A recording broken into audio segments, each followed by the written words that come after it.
Inspirados nos pensamentos de Padre Giussani e em parceria com o Centro Sociocultural Alvorada, a Fundação Aves dá início em 2007 ao projeto História Viva no bairro Jardim Felicidade, situado na região norte da cidade de Belo Horizonte, capital de Minas Gerais.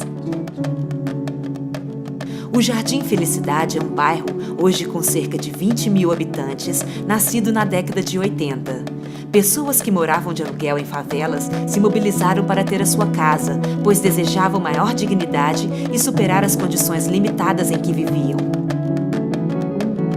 Essas pessoas, em sua maioria vindas do interior do estado, se tornaram protagonistas de uma trajetória de conquistas, muitas vezes por elas mesmas esquecida ou nem mesmo conhecida pelas novas gerações. É por reconhecer a força dessa história que a Fundação Aves se propôs a jovens o desafio de conhecer mais a sua realidade, ao recuperar e aprofundar a tradição e os fatores característicos do bairro Jardim Felicidade. E o que pode nascer quando jovens aceitam o desafio de conhecer a história da sua comunidade? Tem pessoas que moram aqui não sabem nem como começou o bairro. Então é legal a gente estar resgatando a história assim, que a partir disso vai ter uma visão diferente também do bairro.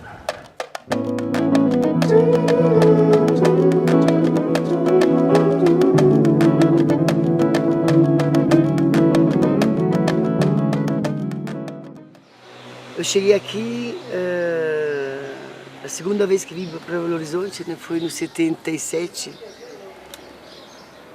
Eu pedi já, quando eu estava no seminário, sempre se ocupou de favela. Não só de pastoral, mas também, por exemplo, na favela Dom Cabral, aquela perto da PUC. Ele fez, ele fez esgoto, enfim, trabalhava, fazia até sozinho, que muitas vezes nem sempre os homens iam atrás dele. Mas enfim, o Pídio foi uma pessoa muito sensível à questão social. Na verdade, o PID foi o grande motivo de nossa aspiração. É uma pessoa iluminada, que Deus possa dar para ele tudo aquilo que ele merece, né? Então a iluminação que ele tem como ser humano, ele transmitiu isso para nós, de uma maneira muito clara e prática, né? Então acho que ele foi a figura de Moisés trazendo o povo da escravidão, né, para a terra prometida. Como se iniciou o movimento para a construção do conjunto Jardim Felicidade? A nossa paróquia tinha um local para abrigar aquelas pessoas desvalidas que ficavam sem moradia, mas o terreno acabou e nós não tínhamos mais onde receber essas famílias despejadas do bairro. Resolvemos criar uma organização nossa para reivindicar do governo que ajudasse os pobres a ter a sua casa própria. Devido ao idealismo dessas primeiras pessoas, entre os quais a principal figura foi a Eva. Eu comecei a envolver na comunidade e um dia eu falei para ele, não, Peixe, eu não estou aguentando mais pagar aluguel, arranja um pedacinho de terra para mim também. Ele já estava planejando um movimento de aluguel. Eu falei, quem sabe eu não vou arrumar uma área, a gente vai tentar tirar o pessoal do aluguel.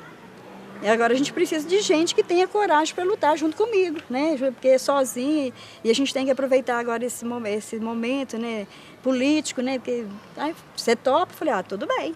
Aí marcamos, aí começou assim, ele marcou uma reunião numa assembleia, né, que seria uma assembleia. Apareceram 6 pessoas. E nós começamos a reunir essas famílias semanalmente no porão desta igreja aqui. Isso a gente começou no mês de abril de 84.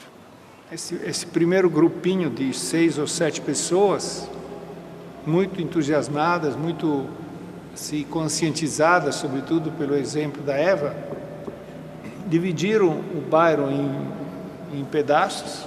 Cada um tomou conta do seu pedaço, passou de porta em porta, de casa em casa, de rua em rua, detectando onde estavam estas famílias pobres que moravam de aluguel. E aí muitos também não acreditavam, quando a gente batia para fazer a sindicância, eles falavam assim, coisa boa não vem na minha porta, né? Eu não acredito nisso, isso é impossível, né?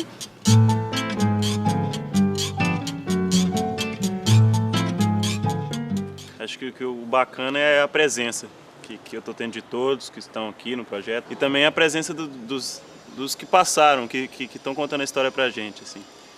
Que é muito bom, assim, também ouvir, sei lá, eles contando as coisas, falando como é que é hoje, dando conselho pra gente também, e ouvindo essas coisas que é ótimo pra mim, assim, é bacana mesmo. E tudo isso me faz dar mais valor e ver que o bairro é bom demais. Não sei, é isso. O projeto me ajuda muito a olhar a realidade.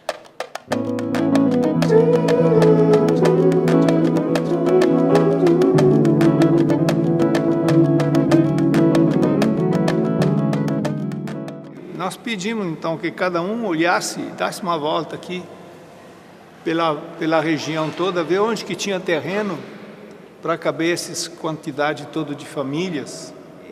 Teve um que voltou e falou, eu tenho meu amigo que me indicou o senhor Antônio Clemente, está aqui o telefone dele. Ligamos para ele, né?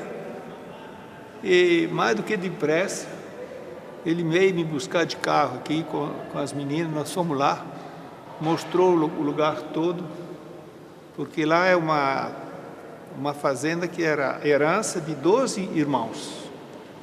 Aí depois começamos a pleitear um terreno, pedir, né, à frente, na prefeitura, e olhava um terreno, olhava outro, negociando terreno, até que a gente conseguiu, chamava-se Fazenda Tamboril.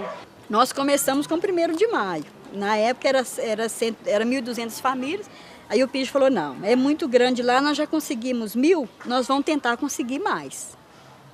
Então vamos convidar outras famílias para entrar, de outros vizinhos, né? Aí foi onde que eu dividi, aí o grupo já era organizado, também já tinha mais ou menos associação formada. Foi aí batemos para a comunidade vizinha, para Tupi, Arão Reis, Bairro da Lagoa, São Bernardo, né? Aí nós éramos em 7ª comunidade, né? O PID dava uma carta para a gente ia na igreja, indiferente pastor, de padre, não tinha esse negócio não. Chegava onde é que tinha uma igreja, a gente entrava. Falava, eu estou com uma carta aqui, estou convidando o pessoal, né? Se quiser fazer parte com nós já conseguimos, né? E tem possibilidade de conseguir desapropriar as outras glebas da fazenda. Aí o PID propôs, por que você não faz uma associação dos moradores de aluguel, qual chamaria Mabel, né? E aí a gente começou o movimento com 15 pessoas, com 10, aí fomentando. Uma janela velha que o senhor Antônio tirou não sei de onde. O senhor Antônio era o primeiro presidente. Ele era, a produção dele era escrever placas.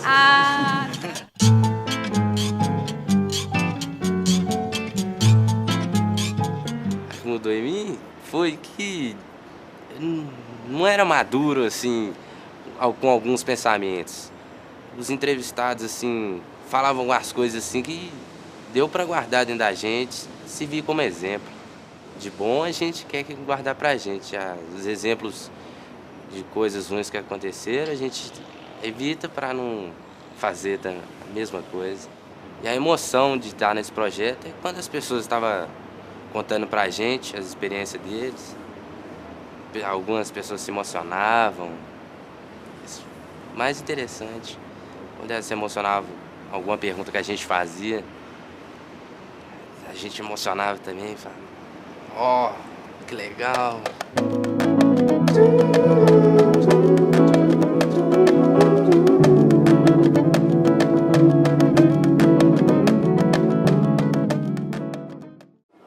Nós fizemos esse movimento praticamente visitando aqui e a Brasília. E o Manuel Costa era o nosso padroeiro nesses encontros todos que nós fazíamos. Marcava para nós dia tal, hora tal, lá em Brasília, no Palácio tal. Nós pegávamos aqui, montávamos nos ônibus, 7, 8 ônibus, iam para lá em Brasília. Naquela época teve uma certa facilidade, porque estava deixando um pouco da ditadura, e os políticos também queriam se aparecer, né? Chegávamos lá e a multidão no gabinete dos homens lá. Então foi através desses conhecimentos de pessoas, né? Basicamente o Eduardo Antunes, o Manuel Costa e o Aníbal Teixeira. Com essa gente que realmente nós conseguimos organizar a parte de construção o material. Sempre estavam, né, chamando o PID para... Porque achavam que ele estava incentivando a gente, né, a invadir terra, né, que na realidade... E a gente não invadia, a gente pressionava até eles acabavam cedendo, né? Eles não chegavam e falavam, toma, aqui, ó, tem uma terra linda, maravilhosa, vou passar para vocês. A coisa não era bem assim. Dona Maria de Lourdes, que era a nossa secretária, ia lá, passava semanas de chá de cadeira lá, até marcar audiência com o cara, né? Com o governador, com o prefeito. E nós mesmo pegávamos essa documentação, pegava tudo isso, esses relatórios, essas coisas, e entupia carro de gente, e fazia aquele movimento. E ia para lá dizer para ele, olha, governador, o senhor é responsável pelas comunidades. Olha, prefeito, é o seu município, você é a autoridade do município, então tem que responder por isso. Então a nossa estratégia era essa, vamos encher lá, vamos deixar a minha fazer xixi, fazer cocô no corredor, que eles, de santinho, eles atendem a gente. E era muita caminhada, muitas reuniões, muito protesto, né? Teve uma época que o PID foi preso, a gente passou praticamente 2 dias lá na porta do fórum, né? E o PID falou, gente, leva os gatos. Leva os gatos. É outro fato pitoresco também. Leva os gatos aí. Levamos uns gatos no saco, aquele trem. Aí chegou lá, falava, nós viemos falar com o secretário Eduardo Antunes. Aí a secretária dele falava, não, o Eduardo não está. Mas tinha várias salas sobre sala que a gente sabia que ele estava lá nos fundos em alguma sala, né? Aí o que o PID mandava fazer? Solta os gatos e deixa eles correr para a sala. Aí soltava os gatos saiam abrindo porta e correndo para dentro da sala lá, e o menino atrás, pega daqui, pega dali. E quando assustava, o gato estava lá junto com o secretário, e nós ia atrás. Aí quando assustava, não tinha mais como deixar de receber, que ele já estava na sala. Quando foi em 85, a gente já estava com a fazenda aqui em vista, o PID já tinha conseguido. E quando foi em abril de 86, já teve a desapropriação.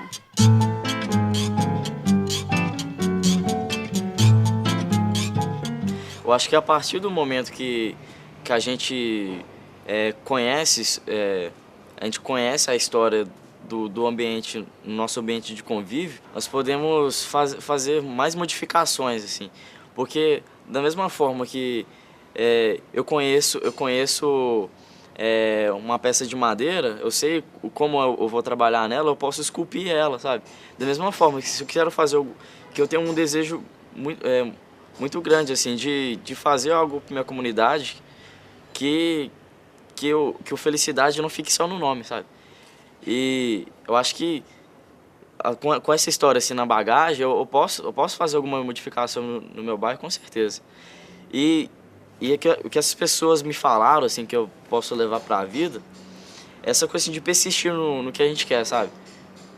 Não é nada impossível, basta da gente se organizar, da gente juntar as pessoas com o mesmo ideal, sabe? A gente persistir naquilo que a gente quer, que a gente consegue, a gente correr atrás.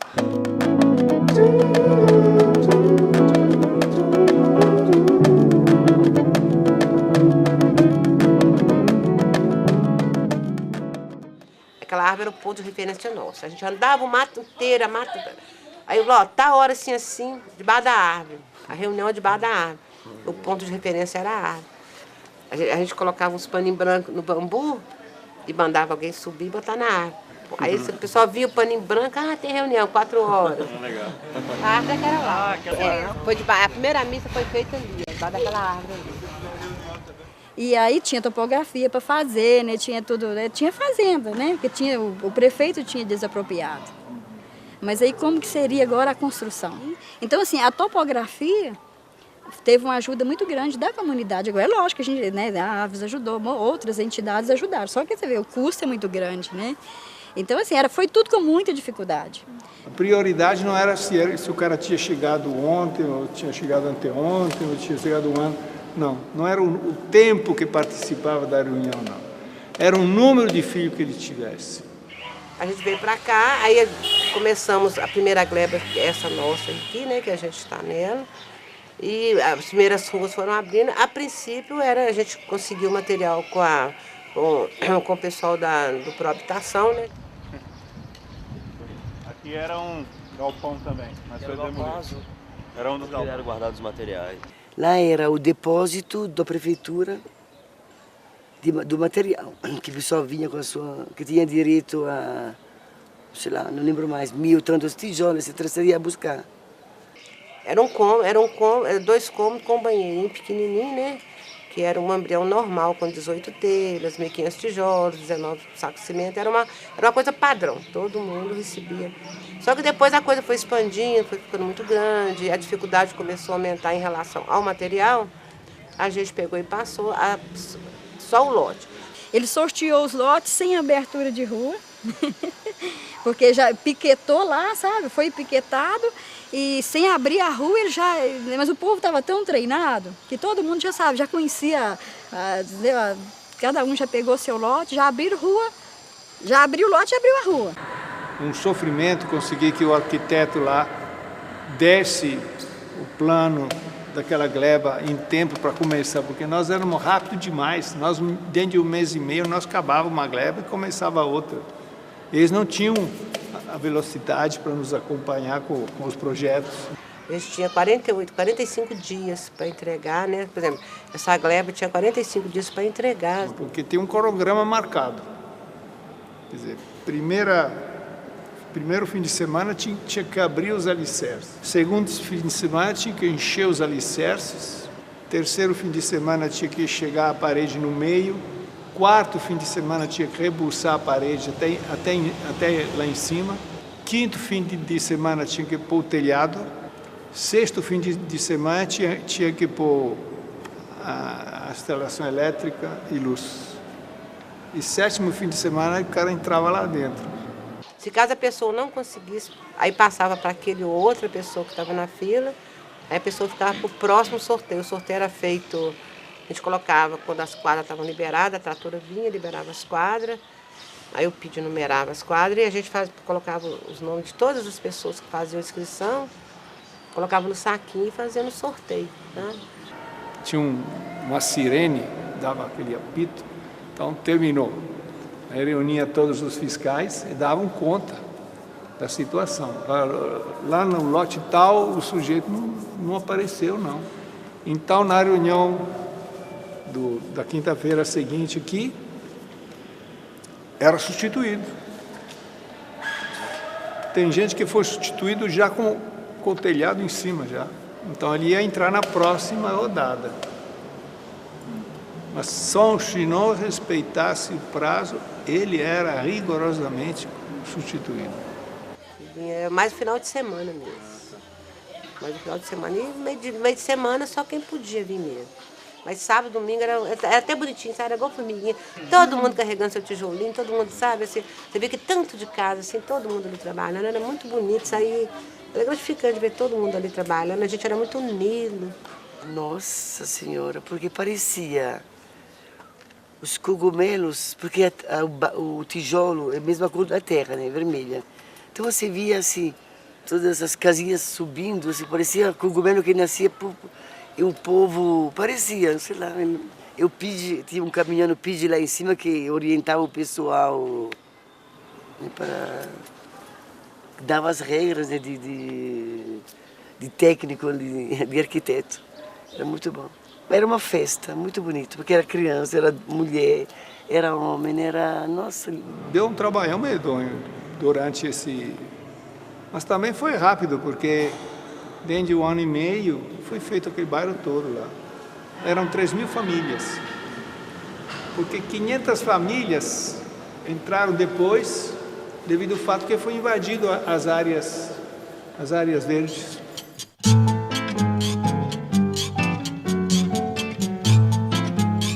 Quando eles começaram a construir e tal, aí eu penso que eles pensaram em construir, mas que nós, como estava vindo essa nova geração, continuasse. Mas muitos que hoje estão aqui não estão nem aí não querem saber de nada. É importante continuar, a gente mesmo, nós como jovens de hoje em dia devemos continuar essa história. Porque o bairro tem muito para crescer ainda. E se julgam muito o bairro, eu acho que é por falta de conhecimento mesmo. Aí eles vão perguntar, por que é a Mabel? Ela vai falar Associação dos Moradores de Aluguel da Grande BH. Tinha gente que falava que era o caminhão de biscoito que tinha entrado aqui. Biscoito. É.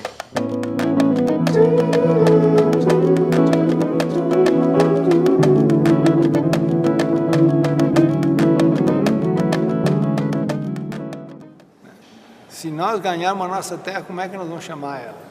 Um deu o nome, outro nosso era Aparecida, uns nomes assim. Eles não combinavam entre si. Aí a Eva falou, espera aí, vamos falar um nome que não tem santo nenhum. Um sugeriu Nossa Senhora da Glória, outro da Piedade, só que depois viu que Nossa Senhora da Glória não podia, porque já tinha, né, bairro Nossa Senhora da Glória. Eu gostaria Felicidade, né? Aí ganhou, no 1º de maio, Felicidade ganhou. É uma expectativa que o próprio padre Pizzi tinha, é de ver aquela população tão sofrida, que pagava aluguel e tinha uma renda pequena. Então, para ele, era o sonho dele ver que essas pessoas tivessem felicidade. Graças a Deus, eu estou no paraíso, agora sim, agora eu estou feliz que eu tenho a minha casa. E esse feliz que eu tenho a minha casa, e acabou ficando o conjunto Felicidade. Felicidade é aquilo que expressa mais o coração do homem, aquilo que ele deseja, né? Era... Aí... Chamaram Jardim de Felicidade por causa do desejo dele, que era até que enfim na casa. Porque as pessoas entendiam que a partir dali não era uma questão de nome, era uma questão do que você estava sentindo, né? Então a gente sentia a felicidade de estar vendo nascer uma oportunidade nova, um ambiente, um lar. E daí por isso a razão que veio, acho que falou mais alto, né? Então...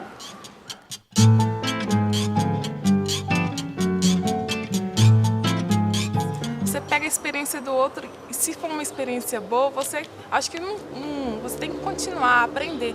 Eu acho que eu aprendi com a experiência, eu vi o que as pessoas fizeram e vi que o que eu estava fazendo era o mínimo, sabe? Vendo a experiência do povo, principalmente das senhoras idosas que falando que lutava, que a amizade, quais são os melhores frutos da amizade? Eu olho assim, nossa, isso é legal. Que é uma coisa que a gente vai levar, a amizade a gente leva para a vida toda. Então acho que foi uma coisa que eu pensei assim, nossa Deus, é uma coisa linda, né? Uma coisa linda.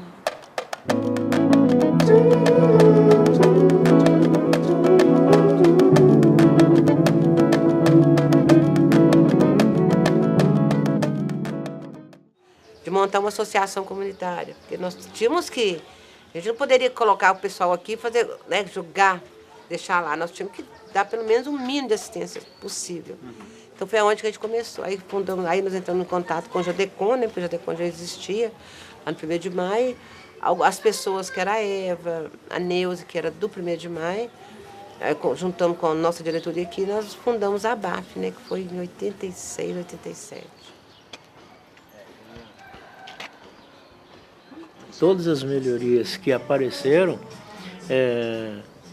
ruas, água, esgoto, luz, telefone, ônibus, escola, como Rui da Costa Val, escola lá embaixo, Felicidade, creche que tem aqui em cima. Então são todas essas coisas são conquista dos moradores, entendeu? Que até hoje continua lutando para melhoria. A luz realmente lá foi rápida. Sim. Mas quanto à água e esgoto, tinha chafariz. A água era só na biquinha, aquela biquinha que tem ali. De vez em quando passava um caminhão-pipa, mas era... Aí nós conseguimos um chafariz aqui em cima, né? Tinha uma cisterna também, que a dona liberou a cisterna pra gente, depois teve um chafariz. Ali a gente, de madrugada, a gente passava a noite enchendo tambor, caixa, e durante o dia a gente lavava roupa, lavava vasilha, tudo no chafariz. E a questão da água é uma questão de sobrevivência, né? Então nós, não pelo ato de rebeldia, mas pela própria necessidade, nós furamos rede da Copasa, tiramos água à noite, a polícia correu atrás da gente, enfim. Foi bastante duro na época, né? Inclusive, as redes de esgoto aqui foram todas feitas em mutirão, as pessoas fazendo no braço, na picareta mesmo, entendeu? E para você ver o esforço das pessoas. Depois a Copasa veio e colocou o dela, né? Aí já oficializou a coisa. Interessante porque a AFSE é bonita porque ela sempre procura servir, né, uma necessidade. Digo servir porque acho bonito. Então, quando precisamos aqui também de um posto, porque lá não se conheciam como é que eram as casas, não cabia. Aí construiu o posto aqui na rua 60 ou 61, não lembro mais, 61 mais. Aí com os homens, né, com o Marcelo, enfim, fizemos a primeira creche, ao lado do posto. Então a gente abriu a primeira crechinha, a primeira escolinha ali. Não foi tão escolinha, foi para dar comida para os meninos, né, daqueles que moravam ali. Então assim, a gente conseguiu um convênio com o SEASA. Então muitas vezes a Rosa dava dinheiro para a gente pagar. A gente pagava só o carreto. E a gente buscava a menina toda quinta-feira. Eu fui 52 vezes no ano no SEASA. Teve vezes a gente ganhar caminhão de banana, entendeu? Aí fizemos doce que deu para 6 meses. O material que me deu foi um cara da Fiat, um amigo meu, que trabalhava lá. Quando eu ia para a Itália, voltando, conversando com os meus amigos, eles que propuseram de se taxar. Então cada um dava um X por mês e com esse dinheiro pagava as 5 pessoas que trabalhavam lá.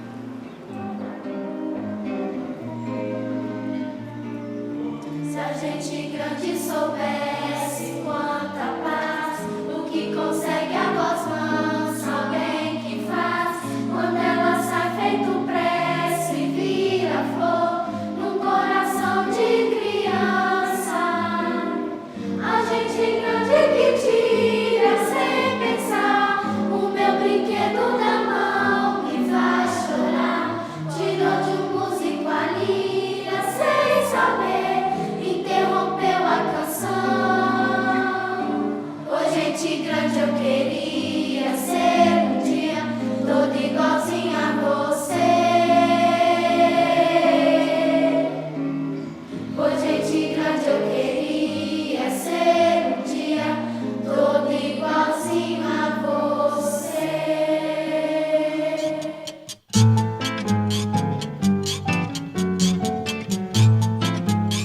Eu mudei meu olhar em relação ao bairro. Porque, igual eu sempre fui conversar com as pessoas, e tal, tô fazendo um projeto lá no Felicidade. Felicidade, Amabel, aquilo ali, muito perigoso, e sempre aquele... Só fala isso, você só vê isso, só vê os problemas pra cabeça, não vê a raiz mesmo do lugar. Pra mim, foi muito bom aprender, muito bom, assim, fazer parte desse movimento. Porque para mostrar para a comunidade, para as comunidades de fora, o pessoal todo, que não é só isso, não é só crise, não é só problema, não é só violência.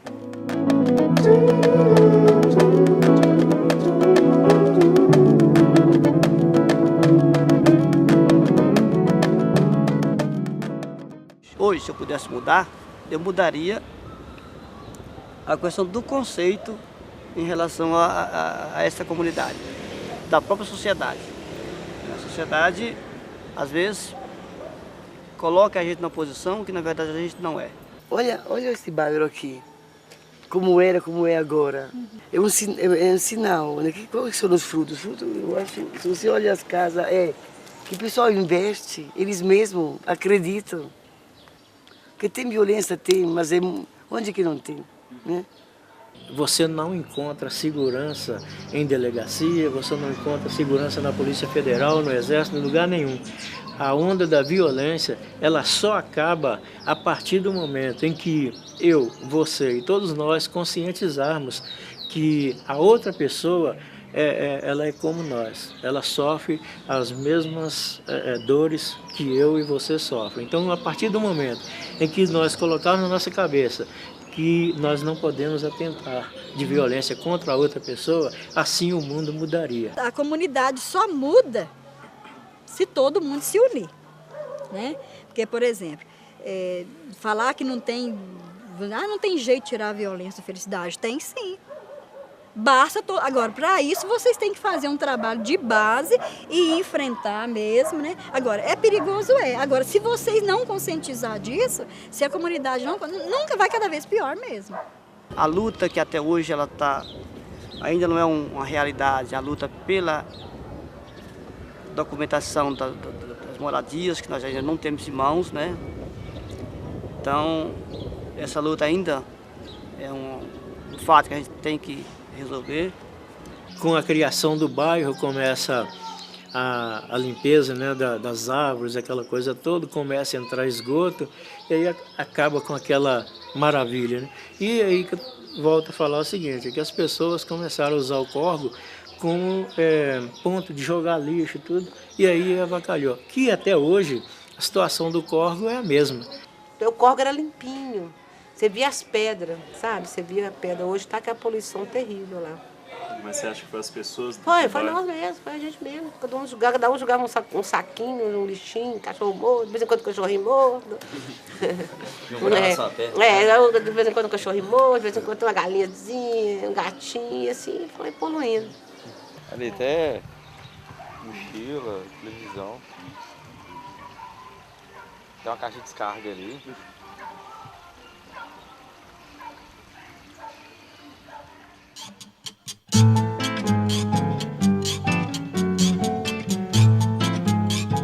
A minha participação no projeto, ela está sendo muito gratificante, sabe? Sobretudo porque está me ensinando a olhar para as coisas que têm valor dentro do bairro e isso tem me ajudado a conviver melhor com os elementos que constituem o bairro, sabe? Com tudo que forma o bairro e, sei lá, eu acho que o essencial, assim, dentro do nosso contexto aqui, é simplesmente passar a ter um olhar mais apurado. Eu acho que a partir do momento que a pessoa conseguir entender o que de belo que tem dentro do nosso bairro, ela vai conseguir entender o porquê que o nosso bairro ele conseguiu ser construído, que ele conseguiu se erguer e que ele está aí, sabe? Então eu acho que é isso, a mudança no olhar ela é fundamental.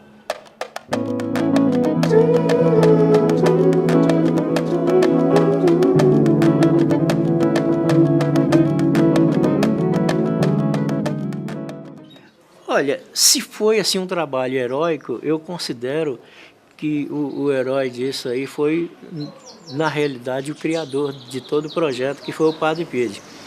Então, como todo rei tem seus auxiliares, acredito eu o seguinte, ele teve muitos auxiliares que lutou bastante para que ele conseguisse realizar isso. E eu, por exemplo, se o conjunto fosse hoje um prédio, eu diria que eu era um tijolinho dele.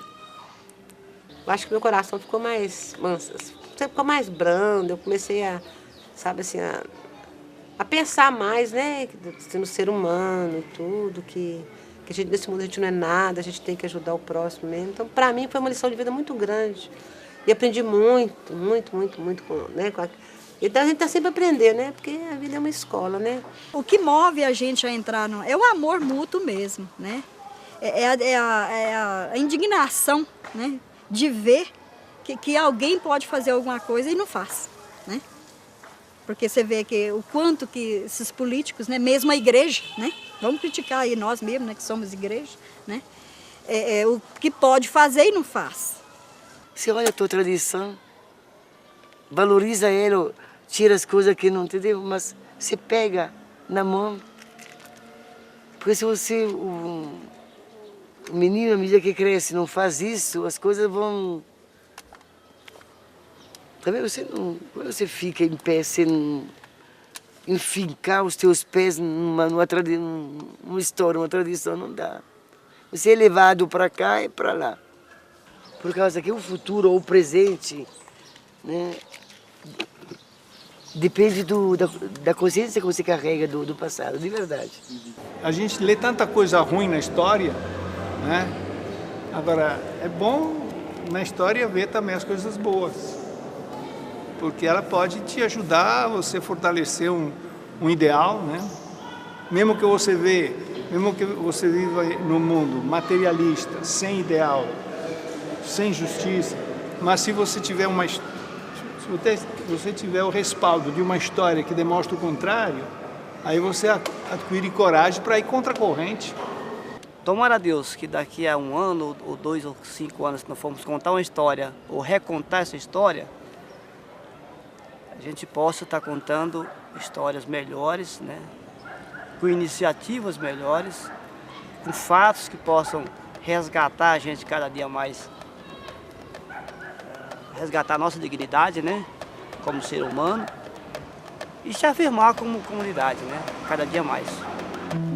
Eu acho que a sociedade olha para as comunidades carentes como se fosse algo que só apenas dali só saem coisas ruins. Nem sempre é assim, né? Aqui tem muitos trabalhadores, pessoas dignas, pessoas boas, tantos amigos que tenho aqui. Acho que foi o meu maior patrimônio que eu tenho hoje, é os amigos que fiz aqui dentro. Eu digo sempre que se um dia daqui eu sair, fica aqui um pedaço de mim. Porque foi aqui que eu me encontrei como pessoa, como ser humano, né? E que me fez um ser melhor. Muito melhor.